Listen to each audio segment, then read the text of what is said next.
kepada Tuhan. Percaya iman kita hanya kepada Tuhan. Firman Allah bilang begini. Petrus bilang, kami ini sudah ikut Engkau. Kami tinggalkan semuanya, ikut Engkau ya Tuhan. Kata Petrus. Dan kami dapat apa-apa. Istilahnya kata kasar, sudah melayani Tuhan, sudah masak makanan, sudah berusaha bukan yang terbaik buat Tuhan. Capek dalam pelayanan. Sudah capek pelayanan, seringkali diomongin orang, dihina orang, dimaki orang. Dan dapat apa? Kira-kira seperti itu. Dalam rumah tangga banyak masalah, sudah ke gereja ikut Tuhan, tapi kok banyak masalah. Mungkin seperti itu kira-kira. Capek. Istilahnya ikut Tuhan ini capek. Ikut Tuhan ini banyak hinaan, banyak tantangan. Walaupun dikatakan Yesus bilang kamu ikut aku harus pikul salib setiap hari, kata firman Tuhan. Kemudian Petrus ini bilang, mungkin mulut Petrus sama dengan mulut kita hari ini. Ikut Tuhan and then what? Dapat apa? Dapat apa? Saya juga mesti bayar rent tiap bulan, saya mesti bayar asuransi tiap bulan, saya mesti bayar lawyer tiap bulan, bayar sekolah juga. Saya butuh banyak hal istilahnya. Setiap bulan saya perlu uang untuk kebutuhan setiap hari. Ke gereja nggak cukup, baca Alkitab nggak cukup. And then dapat apa? Kira-kira seperti itu. Apa Yesus bilang apa? Petrus bilang apa? Hari ini, sekarang ini, kata firman Allah. Bukan besok atau kapan-kapan atau menunda-nunda berkat Tuhan. Sekarang, kata Tuhan. Apa yang kau minta? Apa? Rumah? Kehilangan saudara? Kehilangan laki-laki, perempuan? Apa yang kamu butuhkan? Sekarang, kata firman Tuhan. Today, you have to receive. You receive miracle today. Hari ini engkau akan terima. Sekarang engkau akan terima.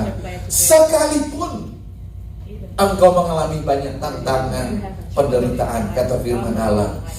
Nah, dengar baik saudara, bukan sampai di situ, kata firman Allah juga bilang apa? Dan kamu akan menerima hidup yang kekal. Boleh katakan amin? Semua ingin ke surga. Yang ingin ke surga coba angkat tangan. Oh, masih ada yang setengah tiang. Dia tahu kalau setengah tiang itu kan kedukaan dia. Di Indonesia bukan bendera separuh, berarti memperingati orang mati gitu. Oke? Jadi saya mau tanya lagi, yang bikin ke surga coba semua. Oh, boleh tepuk tangan buat Tuhan. Semua kita ingin ke surga, amin. Nah, saudara dikasih Tuhan, saudara pernah dengar prime time? Prime time? Kalau di TV, kalau prime time itu lagi main bola, main football, American football, you tahu prime time itu 30 second, 5 million US dollar. Not 30 minutes, but 30 second. 1, 2, 3, until 30 second, 5 million dollar to pay. Iklan prime time, so expensive. Tuhan berikan kepada kita hidup prime time. Waktu muda katakan 30-40, dan umur manusia 70 dan lewat 80 tahun. Prime time, hidup kita nih prime time. Nah, prime time ini mahal. Jangan kita sia-siakan prime time kita dengan hidup di dalam dosa, hidup dunia, percabulan, hidup gak benar, pikiran negatif. Kita hargai prime time yang Tuhan berikan kepada kita. Makanya penting sekali kita itu harus hidup kudus. Mungkin yang kau bertanya sama saya, Pak, bagaimana untuk hidup kudus? Kenapa mesti diurapi Tuhan? Kan Tuhan lihat hati. Dan saya mau kasih firman sebentar sebelum saya terus. Kenapa engkau diurapi Tuhan? Dalam Keluaran 40 ayat 9, coba mau HP, Keluaran pasal 40 ayat 9, Tuhan bilang kepada Musa bahwa semua ini, semua dalam rumah Tuhan, tabernakel itu dikasih minyak, urapi minyak. Artinya apa Bapak Ibu? Dikasih urapi minyak supaya apa? Tempat itu kudus. Ya ini baca sama-sama, 1, 2, 3. Kemudian kau ambillah minyak urapan, ayo semua baca. Dan kau urapilah kemah suci dengan segala yang ada di dalamnya. Demikianlah harus engkau menguduskannya dengan segala perabotannya sehingga menjadi apa? Kudus. Menjadi kudus. Jadi semua peralatan ini diurapi dalam tabernakel Musa, dikatakan supaya kudus, kata firman Allah. Terus apalagi firman Allah yang ayat 10, baca sama-sama ayat 10. Juga kau urapi mesbah korban makan itu dengan segala perkakasnya, demikianlah engkau harus menguduskan mesbah itu sehingga mesbah itu maha kudus. Terus ayat berikutnya ayat 11. Juga kau urapilah bejana pembasuhan itu dengan alasnya, dan demikianlah engkau harus apa? Menguduskannya. Terus ayat berikutnya, kemudian kau suruhlah Harun dan anak-anaknya datang ke pintu kemah pertemuan, dan apa? Kau basuhlah mereka dengan air. Terus kau kenakanlah pakaian yang kudus kepada Harun, kau urapi dan apa? Kau kuduskanlah dia supaya ia memegang apa? Jabatan imam bagiku. Jadi bukan hanya alat-alat yang diurapi kasih minyak, tapi orangnya pun diurapi supaya kudus, kata firman Allah. Untuk apa? Baca lagi firman Allah ayat 14 sama-sama. Juga anak-anaknya kau suruhlah mendekat dan kau kenakan kemeja kepada mereka. Terus ayat 15, urapilah mereka sama-sama seperti engkau mengurapi ayah mereka, supaya mereka memegang jabatan imam bagiku. Dan ini terjadi supaya berdasarkan pengurapan itu mereka memegang jabatan imam untuk apa? Selama-lamanya apa? Turun-temurun. Selama-lamanya apa? Turun-temurun. Turun-temurun. Sampai hari ini turun, sampai besok turun-temurun. Engkau harus diurapi dengan minyak supaya engkau dikuduskan oleh Tuhan.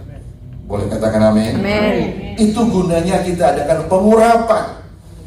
Jadi saudara sebentar akan diurapi, dikuduskan. Nah, imam saya juga harus kudus. Saya juga harus hidup kudus. Saya sempat puasa hari ini, saya berpuasa supaya nanti sebentar saya mengurapi saudara dengan pengurapan dari Tuhan. Pengurapan Tuhan yang menguduskan saudara. Saya imam, alatnya Tuhan dikuduskan untuk mengurapi saudara. Boleh katakan amin?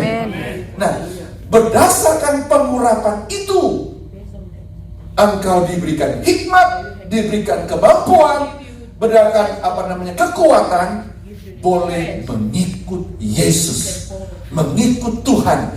Karena Alkitab bilang hanya orang kudus yang bisa melihat Tuhan. Hanya orang Kristen, bukan orang Kristen, bukan agama Kristen, bukan GBI, tapi orang kudus. Siapa orang kudus? You and me, yang percaya bahwa Yesus Kristus adalah Tuhan, mati menebus dosa saya dan saudara, dan bangkit bagi saudara dan saya, dan menyediakan tempat bagi kita di surga selama-lamanya. Boleh katakan amin? Amin. Nah, sekarang kembali ke firman Allah.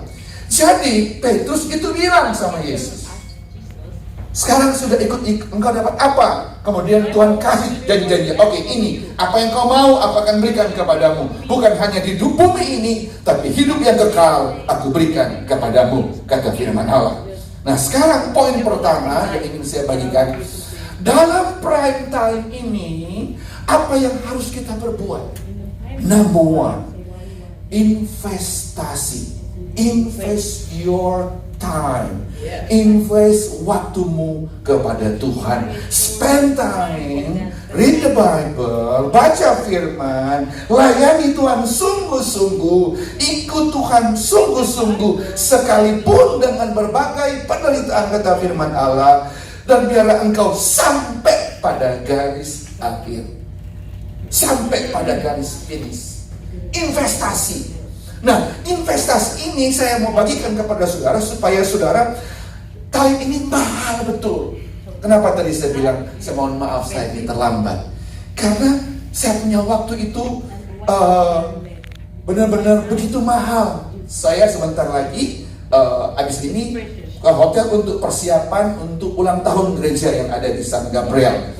Saya undang semua saudara juga hadir. Puji Tuhan, ada yang kasih babi guling. Nah, jadi nggak usah khawatir soal makanan. Anyway, nah saudara dikasih Tuhan. Jadi saya punya waktu itu mahal. Setelah saya pergi, saya akan prepare lagi. Kemudian saudara, setelah selesai ibadah, saya mesti juga harus meeting dengan cabang-cabang yang lain. Saya harus ada urusan dengan lain. Jadi bagi saya hidup itu mahal. Saya nggak ada sempat nonton TV, nggak ada sempat lihat Facebook, nggak ada sempat lihat Instagram. I don't have what Facebook, Instagram. Saya nggak punya. Why? Waktu mahal sekali. Karena apa? Kalau engkau punya waktu, Alkitab bilang kalau kamu tabur banyak, kamu akan tuai banyak. Kalau banyak spend time, banyak berdoa, akan banyak berkat. Sedikit berdoa, sedikit berkat. Tidak berdoa, tidak ada berkat. Boleh katakan amin? Nah, jadi penting sekali time, spend time, prepare, persiapkan dirimu. Keadaan COVID tidak punya mata, tidak punya tangan, tidak punya kaki, nggak bisa lihat dengan mata. Dan COVID bisa ada di mana saja di seluruh bumi ini, dan bisa menimpa siapa-siapa saja. Tuhan bilang, firman Allah bilang, kamu gak usah takut tentang apapun di dunia ini, sebab Allah tidak memberikan roh ketakutan. 2 Timotius 1 ayat 7 kalau nggak salah, coba cari itu. Kalau nggak ada di Alkitab, awas lu nggak dapatnya. Anyway, jadi firman Allah bilang bahwa Allah tidak berikan roh ketakutan. Boleh katakan amin? Saya ulang lagi, lihat. Jadi Allah tidak berikan roh ketakutan kepada kita, tetapi roh yang membangkitkan apa? Ingat ayatnya. Kekuatan, kasih, dan ketertiban. Ya, cuma satu orang masuk surga. Jadi Allah di surga berikan kepada kita bukan roh ketakutan, tapi roh yang membangkitkan kekuatan, kasih, dan ketertiban. Takut apa Bapak Ibu? Termasuk takut mati, takut miskin, takut menderita, takut gagal. Itu semua takut. Allah tidak kasih. Takut dengan polisi, nggak usah takut. Saya dari hotel, saya lihat waktu drive mobil 11.08. Aduh Tuhan, saya sudah terlambat. Sudah begitu itu garasi, saya punya tiket itu saya nggak tahu hilang di mana Bapak Ibu. Jadi saya itu mesti scan itu tiket itu supaya pintu itu bisa terbuka. Saya duduk di mobil, saya bilang, Roh Kudus tolong saya. Saya terlambat, saya mau ke front desk ambil tiket lagi. Please help me. Kemudian saya berusaha cari. Saya lagi janji, ada petugas, ada security di situ. Sir, I need your help. Saya punya tiket, I've lost my ticket. No problem. Saya waktu drive ke sini, saya bilang, Tuhan datang dari mana security-nya? Tapi di situ saya melihat orang yang berseru dan memanggil Tuhan. Tuhan selalu berikan yang terbaik buat kita. Katakan amin. Amin, amin, amin, amin, amin.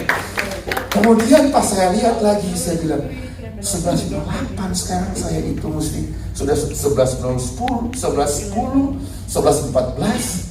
Di sini sudah mulai. Saya bilang, saya 25, 30 mile. Saya bilang, Tuhan tolong saya, biar ada malaikat yang jaga saya. Puji Tuhan, pas Pak Ray telepon, di mana? Sudah di exit 51.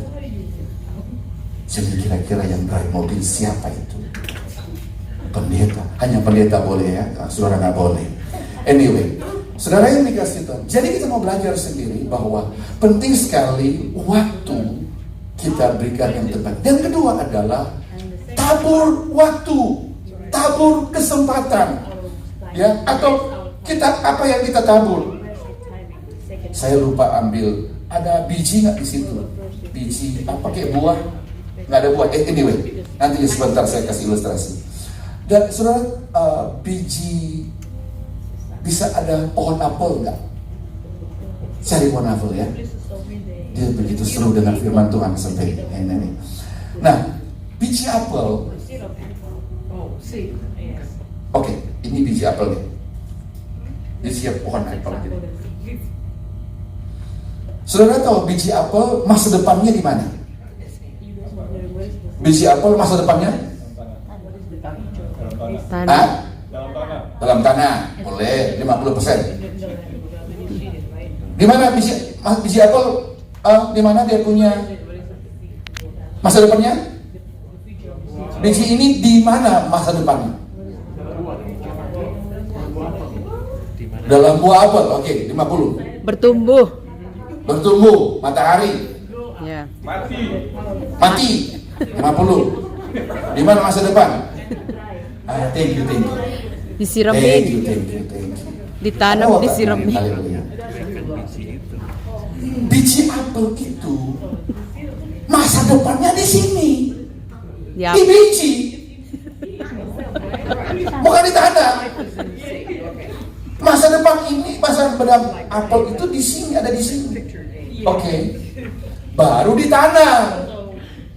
Oke, baru kena matahari. Semua makanya tadi saya bilang 50 ya kan? Semua yang apa sudah jawab betul-betul. Jadi biji. Nah, saya mau beritahu sama saudara, Tuhan bisa lihat biji. Dari biji ini Tuhan sudah bisa lihat pohonnya kayak apa. Tuhan sudah tahu biji akan jadi kayak apa. Dan Tuhan yang sama juga bisa melihat dari pohon sampai ke biji. Makanya Allah kita dinamakan Allah yang awal dan akhir, Alfa dan Omega. Great. Berarti apa? Tuhan dari awal sudah bisa melihat ke Omega. Tuhan juga yang sama dari Omega, dia bisa lihat kepada yang awal. Nah, kita ini yang prime time 78 tahun di sini. Dan Tuhan bilang apa? Masa depan kita masa depan yang penuh Harapan. harapan. Jadi jangan takut, kata firman Allah. Jadi kalau penyakit itu datang, Yesus bilang apa? Penyakit membawa kematian. Masih ingat Lazarus? Waktu Lazarus mati, kita bilang penyakit tidak membawa apa? Kematian. Oleh penyakit itu, masih ingat? Yohanes 11 ayat 23. Dikatakan bahwa oleh penyakit itu nama Tuhan akan dimuliakan. Dengan kata lain, kalau ada masalah hidup kita, nama Tuhan akan dimuliakan. Engkau sakit dan disembuhkan Tuhan, nama Tuhan akan dimuliakan. Iya, ada masalah, ada pergumulan, pada waktu dikirim surat, nama Tuhan yang dimuliakan. Bukan lawyer yang dimuliakan, Tuhan yang dimuliakan. Amin. Yang kita juga di sini pada waktu kita ditolong Tuhan, siapa yang dimuliakan? Tuhan. Berikan tepuk tangan bagi Tuhan yang layak menerima kemuliaan dan hormat. Masa depan kita ada di tangan Tuhan dan di dalam hidup kita. Kalau kita spend time, banyak waktu dengan Tuhan, Yesus bilang, minta apa saja aku berikan kepadamu. Jadi invest time. Yang kedua, invest kesabaran. Sabar. Nggak usah marah-marah. Mau nanya nih, siapa di sini yang minggu lagi, kan hari Minggu, minggu yang lalu dari Senin sampai sekarang ini yang tidak pernah marah?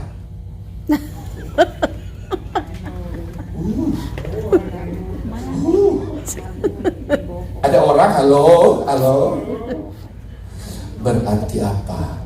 Kita itu perlu Roh Kudus, perlu Tuhan dalam hidup kita. Katakan amin. Amin. Kita perlu penolong. Jadi Bapak Ibu biasa, stop marah-marah, stop komplain. Jangan salahkan ini, salahkan ini, apalagi salahkan pendeta. Tapi sini baik semua.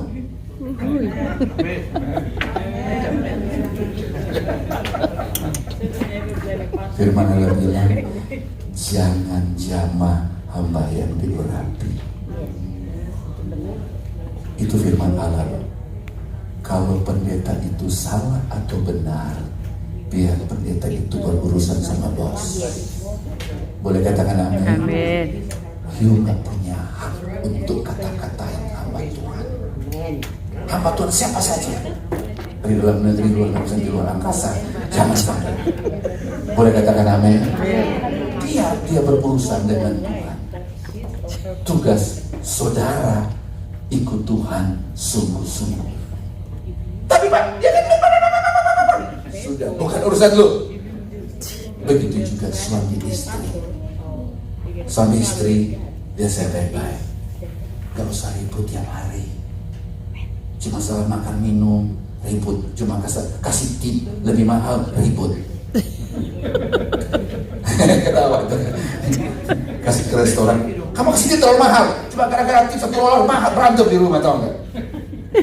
Tapi itu di LA di sana. Anyway, jadi sudah dikasih Tuhan, hidup kita ini berantai, sosok, sabar. Boleh katakan amin. Jadi kalau belum naik gaji, sabar. Belum di-granted, sabar. Boleh katakan amin. Karena orang sabar itu diberkati Tuhan. Boleh katakan amin. Kalau belum ada duit, kerja. Amin. Amin. Katakan amin. Kalau sudah ada duit, minta Tuhan tolong supaya menabur. Amin. Namanya kurang mantap gitu sih. Saya tahu kan gereja ini suka menabur kok, suka memberi. Amin, amin, amin. Amin. You tahu orang pelit, orang kikir masuk neraka. Nah percaya. Coba firman 1 Korintus 9 ayat yang keberapa itu? 1 Korintus 6 ayat 9 kalau salah atau terbaliknya pokoknya cari ayatnya. Anyway, saudara dikasih Tuhan. Jadi, lihat saya baik-baik. Poin saya adalah, makanya firman Tuhan bilang begini. Kalau kamu tabur harta di surga, pencuri tidak mencurinya dan karat Ngengat. dan karat tidak mengambilnya. Saudara dikasih lihat saya baik-baik. Jadi supaya kita ini umur panjang, lihat saya baik-baik. Umur panjang dan muka berseri-seri, ya kan, fresh muka. Siapa sangka umur saya baru 39 tahun? Kalau lihat dari jauh maksud saya. Kalau lihat dari jauh, anyway. Jadi muka itu mesti berseri-seri, saudara. Kita bilang bersukacita senantiasa apa? Bersukacita senantiasa apa? Dalam segala hal. Sebab itulah yang dikehendaki Tuhan. Dikehendaki Allah. Mengemah, mengucap syukur segala hal karena itu dikehendaki Allah. Anyway, bersukacitalah karena itulah kekuatan kita. Kata firman Tuhan. Nah, saudara kasih Tuhan. Nah, jadi saudara, lihat saya baik-baik. Kalau kita itu suka menabur kasih, memberi kasih, menolong orang lain, kita pasti ditolong Tuhan. Boleh katakan amin? Amin. Tapi kalau kita itu sama orang pelit, sama orang yang bisa menolong, bagaimana kita bisa tolong? Saya itu bersyukur sama Tuhan ya. Karena saya orang travel ya, kemana-mana. Kalau orang tanya jalan, Pak, saya mau ke sini. Oke, kamu ikut saya akan tunjukkan kepada kamu sampai dia ngerti benar, baru saya akan tinggalkan. Saya akan tolong karena saya pernah alami susah mau cari tempat nggak tahu di mana. Nah, saudara yang dikasih Tuhan, begitu juga dalam hidup kita. Tuhan bilang begini, aku sekali-kali tidak akan meninggalkan kamu. Ibrani 13 ayat 5 kalau salah. Aku sekali tidak akan meninggalkan kamu. Aku sekali-kali tidak akan membiarkan kamu, kata firman Tuhan. Makanya Tuhan bilang supaya kita itu jangan cinta uang. Pendeta suka takut ngomong perpuluhan. Saudara, puji Tuhan, saya ini gak takut. Karena saya kesini tidak ada motivasi uang. Mulai gereja Pak Ray tahu, Bayu, saudara bersyukur dan sudah dapat gedung. Kita itu sewa itu 1.400. Nah, 1.700 satu bulan. Cuma pakai minggu doang. Bayar sewa. Persembahan kadang-kadang nggak sampai $300 satu hari minggu. Belum saya punya tiket, saya punya hotel, saya punya rent a car. Jadi, saudara yang dikasih Tuhan, terkutuklah orang yang mengandalkan manusia. Terkutuklah orang yang mengandalkan uang. Terkutuklah orang yang mengandalkan kekuatan sendiri. Tapi diberkatilah orang yang mengandalkan Tuhan. Amin. Tetapi saya juga sebagai hamba Tuhan harus kasih tahu. Kita itu harus kasih perpuluhan kepada Tuhan. Supaya apa? Alkitab bilang satu-satunya di Alkitab yang bilang begini, ujilah aku. Kalau aku tidak akan membukakan tingkap langit surga dan mencurahkan berkat kepadamu sampai apa? Berkelimpahan. Cuma segala waktu. Dan dia bilang, aku Tuhan yang menyingkirkan. Malaikat 3 ayat 10, coba tolong menghapus secepatnya. Aku yang menyingkirkan bagimu belalang pelahap, kata firman Allah. Jadi orang kalau seringkali tidak tiket, drive mobil, tidak apa-apa dapat tiket. Seringkali sakit-sakit, baru bayar ke dokter. Minggu ini bayar lagi ke dokter, terus nanti bulan depan, minggu depan sakit lagi, dokter lagi. Terus bulan depan sakit lagi. Something wrong in your life. Tubuhmu adalah bait Allah dan roh Allah diam dalam kamu, katakan amin. Dan engkau harus sehat.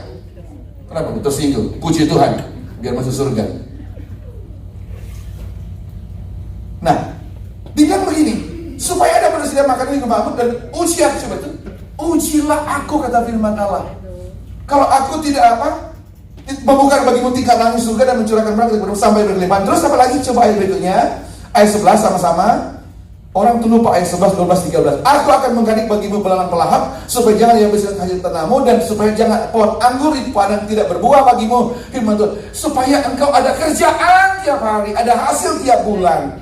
Mau bayar rent, bayar mortgage, bayar apa semua, ada uang. Mau makan minum ada, nak sampai minta-minta, nggak sampai kekurangan. Ini kata firman, tugas Tuhan, kata firman, supaya jangan dihabiskan hasil tanahmu, kata firman Tuhan. Ini firman, apalagi firman, coba lihat ayat berikutnya. Aku mahal bagimu, dan maka segala bangsa akan kamu apa? Berbahagia, sebab kamu ini menjadi negeri kesukaan firman Tuhan semasa alam. Kamu akan disebut berbahagia.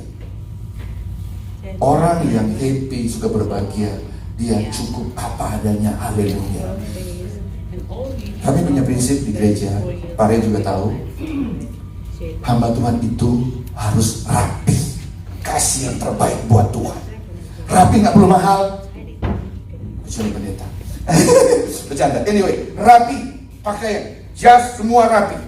Mau panas 110, I don't care. Atau nggak pakai batik, rapi. Harus yang terbaik buat Tuhan. Katakan amin. Kita harus berikan yang terbaik. Karena itu sikap hati. Ada orang bilang gini, Pak, kan melayani Tuhan, Tuhan lihat hati. Biar pakai jeans robek-robek, kata. Nggak ada nonsense. Pakai sama Tuhan itu berikan sesuatu yang terbaik. Katakan amin. Amin. Nah, saya kasih Tuhan. Jadi kembali kepada firman Tuhan. Jadi kita itu penting sekali untuk menabur. Tadi menabur apa? Menabur apa? Tadi yang pertama, tahan, kesempatan. Yang kedua tadi apa?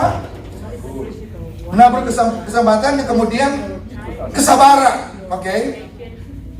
Sabar. Dan yang ketiga, saya bisa baca, saya nggak mau salah, persiapan dan investasi kesabaran, waktu, kemudian saya mau kasih yang terakhir deh, pengorbanan, berkorban. Bapak Ibu, ya saya bebas. Saya kalau nggak ada halangan, saya mungkin minggu depan akan ke Indonesia. Setiap kali saya ke Indonesia itu, saya pergi menolong orang miskin. Waktu Poso di Palu terjadi gempa, gereja kami juga membawa sembako di sana dan kasih uang kepada pendeta-pendeta di sana.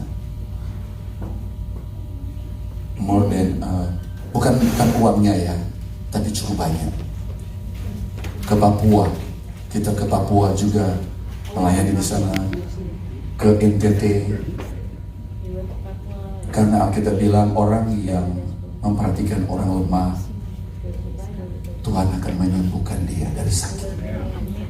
Itu firman Tuhan. Mari berdiri bersama-sama. Mazmur 41. Mazmur 41. Ayat 1 coba tolong baca. Mazmur 41. Mazmur 41. Ayat 1. Ayat 2. 1, 2, 3. Berbahagialah orang yang memperhatikan orang lemah. Tuhan akan meluputkan dia pada waktu celaka. Tuhan meluputkan dia pada waktu celaka. Ayat berikutnya, coba baca sama-sama ayat berikut. Ayat 3. Tuhan akan melindungi dia dan memelihara nyawanya, sehingga akan disebut berbahagia di bumi. Engkau tak akan membiarkan dia dipermainkan musuhnya. Alkitab bilang Tuhan melindungi dia dan memelihara nyawanya. Orang yang memperhatikan orang lemah gak gampang sakit. Cuma satu orang yang amin. Amin. Orang yang menginvestasi waktu buat Tuhan, investasi kesabaran buat Tuhan, dan orang investasi yang berkorban buat Tuhan, Tuhan memelihara nyawanya. Dan Tuhan, dan ia disebut apa? Berbahagia di bumi. Berbahagia. Dan Bapak Ibu, kita di Amerika cuma perlu damai, sejahtera, dan bahagia. Itu aja. Karena rumah ada, mobil ada, kerjaan ada, gereja ada. Nggak perlu dikejar-kejar teroris.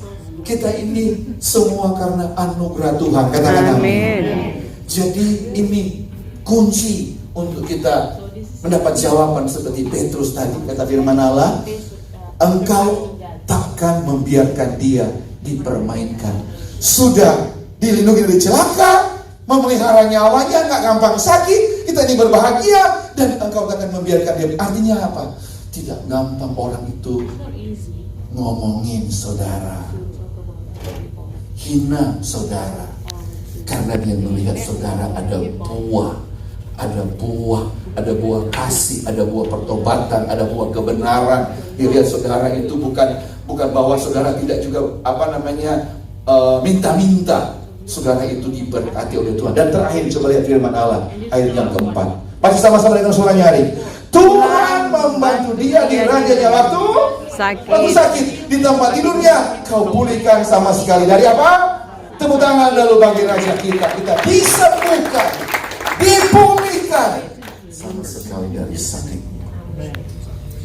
Saudara, apa hubungannya menabur dengan disembuhkan Tuhan? Soal hati. Makanya Tuhan bilang begini, jangan kamu punya dua Tuhan. Matius 6 ayat 19 sampai 24. Di situ dibilang, jangan kamu di situ pertama dia bilang pencuri akan mencuri, kemudian karena di mana hartamu berada, di situ juga hatimu ada. Mata adalah perintah tubuh. Baik, baca sama-sama. Janganlah kamu mengumpulkan harta di bumi mengadakan karat, merusakkannya, dan pencuri membawa serta mencurinya. Terus ayat 20 sama-sama. Tetapi kumpulkan bagimu harta di surga mengadakan karat tidak merusakkannya, pencuri tidak membawa serta mencuri. Terus ayat berikutnya 21 naik karena di mana? Pelan-pelan, karena di mana hartamu berada, di situ juga hatimu. Banyak kali seringkali kita cinta kerja daripada mau cari Tuhan. Ya, ayo cool, ayo ibadah, ayo latihan. Sorry Pak Gembala nggak bisa kerja. Ini terjadi di New Jersey. Ayo ke gereja.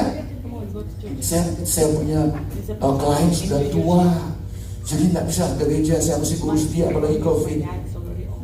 You tahu, kemarin saya tanya, kok kamu sekarang ke gereja? Sudah meninggal Pak.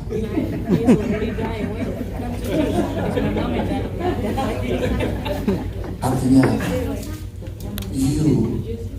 Tuhan minta ikut dan layani Tuhan. Sungguh-sungguh, jangan karena kerja, jangan karena waktu, you pelit, you malas, dan itu akan diambil semua. Kata firman Allah, supaya yuk sungguh-sungguh. Di mana hartamu berada, di situ juga. Seringkali bilang, Pak, sorry saya kerja, kalau saya kerja kan nggak bisa makan. Kayaknya beda tipis di situ ya, antara kerja sama uang, right? Apalagi firman Allah bilang apa? Ayat 22. Karena di mana hartamu, di situ. Mata adalah berita tubuh. Jika matamu baik apa? Teranglah seluruh. Terus kamu juga, jika matamu gelap, betapa apa? Betapa jahat, betapa gelap seluruh tubuhmu. Jadi jika yang terang ada padamu gelap, betapa? Gelapnya kegelapan. Jadi antara hati dan mata itu penting sekali. Tadi kan ada angkat tangan terus sampai nggak pernah marah. Kalau you sering marah-marah berarti hatimu kotor. Cuma satu orang yang ngangguk. Kalau you sering kali punya mata gelap, karena gelaplah seluruh tubuh. Orang yang suka komplain, marah-marah, hidup persinahan, percabulan, karena mata jahat, mata gelap, sudah punya istri, masih pergi sama perempuan lain. sudah punya suami masih pergi dengan laki-laki lain. Di sini enggak. Ini firman Tuhan, boleh katakan amin. Amin. Jadi, dan orang berzina tidak ada dalam kerajaan Allah. Kemarin saya sudah jelaskan khotbah tentang masalah perkawinan. So, boleh nggak cerai? Saya sudah jelaskan itu. Dan sekarang sudah mau kawin. Mau kawin lagi. Saya jelaskan itu semua. Tapi anyway, kalau kau sudah cerai, kemudian sudah kawin lagi, Alkitab berkata Allah benci perceraian. Titik, nggak ada koma. Karena engkau sudah mengerti firman Allah. Jadi kalau sudah cerai, kemudian kawin lagi, nggak usah feel guilty. Sudah kawin, haleluya. Yuk sekarang bina rumah tangga baik-baik. Jaga hati, jangan sampai berzina lagi. Kata firman Tuhan. Saya mau urapi saudara supaya semua hati kita kudus. Katakan amin. Mata hati-hati. Too much. Terlalu banyak nonton yang aneh-aneh. Pornografi, termasuk terlalu banyak di Facebook. Kasih komentar-komentar aneh-aneh di Facebook. Kemudian saya jangan sampai waktu pengangkatan Facebook diangkat. Yudin masuk dalam. Hati-hati, oke? Mantap. Nah, poin yang terakhir ini firman Allah. Terus terakhir 1, 2, 3. Tak seorang pun dapat mengabdi kepada dua tuan, karena jika demikian ia akan apa? Membenci yang seorang dan mengasihi yang lain, atau ia akan setia kepada yang seorang dan tidak menghinakan yang lain. Kamu tidak dapat mengabdi kepada Allah dan kepada Mamon. This is my point. Focus the only one, only Jesus. Amin. Hanya Yesus yang kita sembah. Katakan amin. Amin. Investasi waktu, kita siap Bapak. Bapak surgawi, terima kasih.